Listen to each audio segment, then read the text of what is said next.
Hello friends, welcome to Chhuti presents Escape into Audio Stories in English. Today in Bedtime story series, we'll read from the book named Some Indian Saints, written by Gopinath Talwalkar, illustrated by Jomraj. Today we'll read the story of Nanak. Nanak. It was night. In the inn of a tiny hamlet in the Punjab, two men were engrossed in discussion. One was an impressive-looking man of noble bearing. It seemed as if a halo shone around his head. The other was well-built, with an earnest expression on his face. He looked at the man seated opposite with the devotion due to a guru. He was recounting the day's happenings. "I've never been to a more hospitable town," he said. "What a welcome! Everyone was so kind and gave generously to everything they had, flour, milk, clothes, everything." The guru stroked his beard and said with a smile, "May God destroy this village." "Destroy the village? But why?" cried the other. "Why such a calamity for such good people? At the last village where everyone turned on us, mocked and insulted us, and sent us away empty-handed, you said, 'May God preserve this village.' I really can't understand you." Mardana shook his head in bewilderment. The Guru smiled gently. "Isn't it best that a village full of wicked people should remain intact so that their wicked ways and meanness does not spread their evil contagion to others? And a village full of good people should be swiftly uprooted so that its people are forced to move out and live elsewhere. By their example, they will teach others and thus spread goodness and happiness all around." Mardana was satisfied. Once again, he had seen the wisdom of his Guru's words. This great Guru was the founder of the Sikh religion, and Mardana was his faithful companion who served him day and night. In the 15th century, there was widespread chaos in the Punjab. Attracted by tells of India's riches, hordes of invaders poured in through the Khyber Pass. They looted and plundered everything in sight and laid waste the countryside. There was devastation everywhere. In their terror, the people forgot their loyalty to their country and the worship of their gods. Nanak was born in this dark age, and in these troubled times, he inspired people with a new confidence and purpose. He established a new religion which was to have a profound and everlasting impact on India. Nanak was born on April 15th, 1469 in Talwandi, a small town in the Punjab. His father's name was Mehta Kallu and his mother's Tripta. They were Bedis, a subcaste of Kshatriyas. Talwandi was far away from the capital, and the noise and bustle of big cities. The headman and the one who mattered most in Talbandi was Rai Bular, a Hindu who had converted to Islam.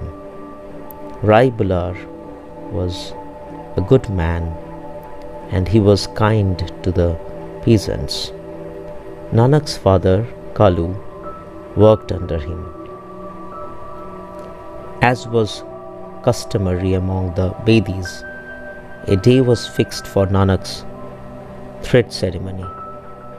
But when the Pandit came to put the thread around him, Nanak asked, "Why are you tying this string around my neck? What is so special about it? I could lose it or break it. It can get soiled or catch fire.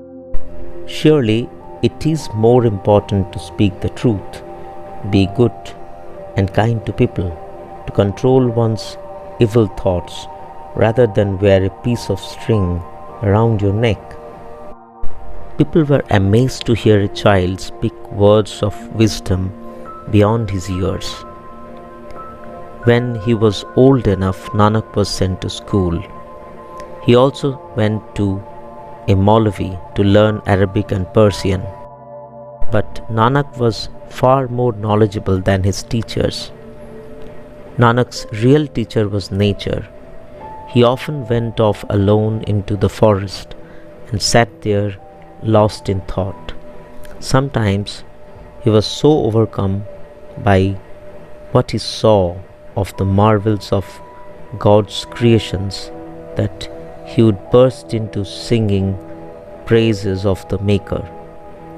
Nanak was often sent out to take the buffaloes to pasture.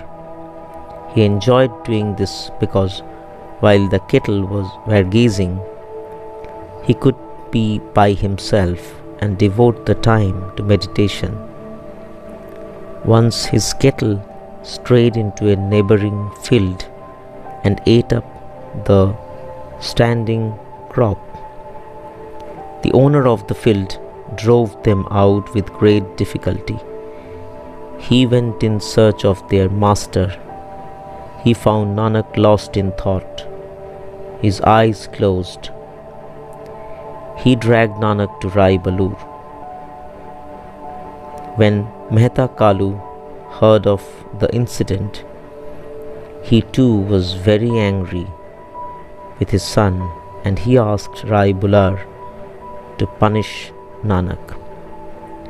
Rai Bular knew that Nanak was no ordinary mortal.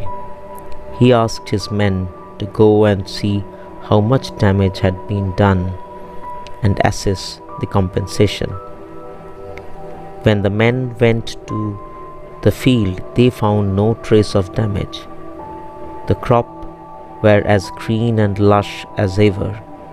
Everyone was convinced that Nanak was blessed by God with miraculous powers. Some time later, Nanak was sent to Sultanpur to live with his sister and her husband. He was put in charge of a grain store.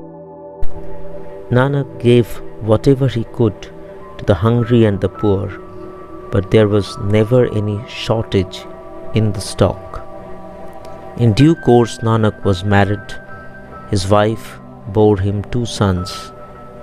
Nanak was not destined to stay at home. His mind was not at peace. He felt that he had a special mission to fulfill.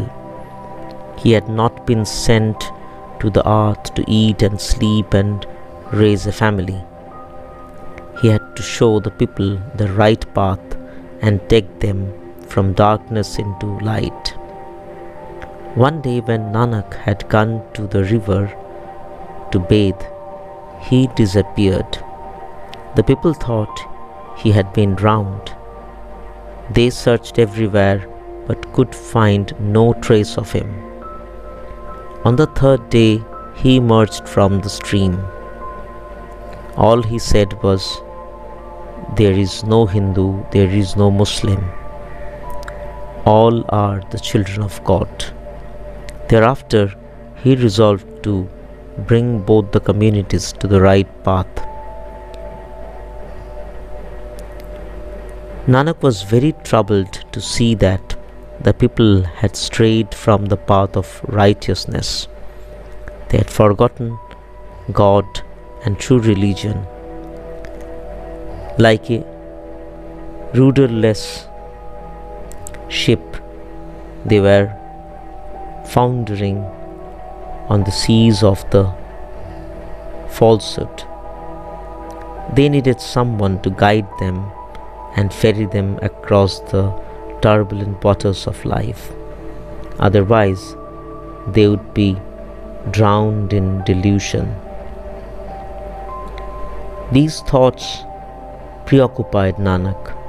Finally, one day he took his disciple Mardana and set off to spread his ideas far and wide. Once a Qazi invited Nanak to join him and the local Nawab at prayers in the mosque. Nanak accepted the invitation but took his place some distance removed from the two men. When the prayers were over, the Qazi turned to Nanak and said, "Did you see this non-believer? He did not but watched us from a distance. He has insulted our religion. He should be punished." Nanak smiled and replied, "But Qazi Sahib, you were only pretending to pray. You may have been reciting surahs from the Quran, but your thoughts were elsewhere. Weren't you thinking about your mare, which has just foaled?" Nawab Sahib's thoughts were also not about God, but why the men he had sent to Kabul to buy horses had not returned. I have little use of such prayers. Both the Qazi and the Nawab were stunned. How could Nanak have known about their inner thoughts? Nanak was specially concerned about the poor and destitute. He became their champion. Once a carpenter, Bhai Lalo, invited Nanak to a meal. Nanak enjoyed the meal very much, although Lalo had only offered him simple coarse bread. Just then the village headman Malik Bhago sent word inviting Nanak to his house. It was considered a great honor to be asked to dine with a man as rich and powerful as Malik Bhago. But Nanak did not go. Bhago took offense and said angrily to Nanak, "You eat the coarse bread of a poor, low-caste carpenter, and yet you insult me by refusing to come to my feast." Nanak replied, "This poor man's bread is made of milk, while yours is made of blood. His bread was earned by honest labor. He sweated and toiled for it. Yours is made of exploited labor and cheating the poor." To prove this point, Nanak took the rich Malik Bhago's bread in one hand and the poor carpenter's bread in the other. He squeezed both the loaves. From the rich man's loaf fell drops of blood, from the poor man's drops of milk. Malik Bhago hung his head in shame. There are many stories like this about Nanak. During his travels, Nanak once went to Hardwar, There, on the banks of the river Ganga, people were making offerings to their ancestors by throwing water towards the sun. Nanak watched them for some time, then taking some water in his hands, began to throw it in the opposite direction. The people began to laugh at him. Nanak asked them, "Why are you laughing at me? If the water you are throwing can reach our ancestors in heaven, surely my palmful can reach my fields in the Punjab, which are so much." In this way, Nanak showed the people the meaninglessness of ritual which had no relevance to religion. In those days, there was a famous robber called Sajjan. He was as cunning as he was cruel. He built a temple full of gods and goddesses for the Hindus and a mosque for the Muslims. This will lure both Hindus and Muslims to my house, he said to himself, and when they are asleep at night, I will steal their money and jewels and then kill them. One day Nanak was passing near by. Sajjan invited him at his home and spread out a great feast before him. But all the time he was thinking, this man looks very happy. He must be very rich. Tonight I will rob him and then murder him. No one will know anything about it. After the meal, Sajjan urged Nanak to go to bed, but Nanak said, "Herons and birds of prey are found in the holy places, yet they eat living things, and their hearts are evil." Sajjan realized that Nanak was referring to him. "I am like the bird Nanak is speaking of. Although I do not eat people, I kill them." He fell down at Nanak's feet and asked his forgiveness. Nanak said, "Sajjan, only God can forgive you, and God only forgives those who admit their sins openly and repair their wrongs they have done. Tell me, how many people have you robbed and killed?" Sajjan hung his head in shame. "I have murdered and robbed many hundreds of men, women, and children. How can I possibly obtain God's forgiveness?" "Give away all you have to the poor," Nanak said. Sajjan did as Nanak had asked and become his follower. The first Sikh temple in India was built by Sajjan, the robber, in gratitude to Nanak, who had changed his way of life. Like other saints, Nanak was against the caste system. He was also against meaningless rituals and superstitions. He taught three main principles: to do one's duty, to respect oneself and others, and to pray to one God. Throughout his life, Nanak fought against falsehood and superstition.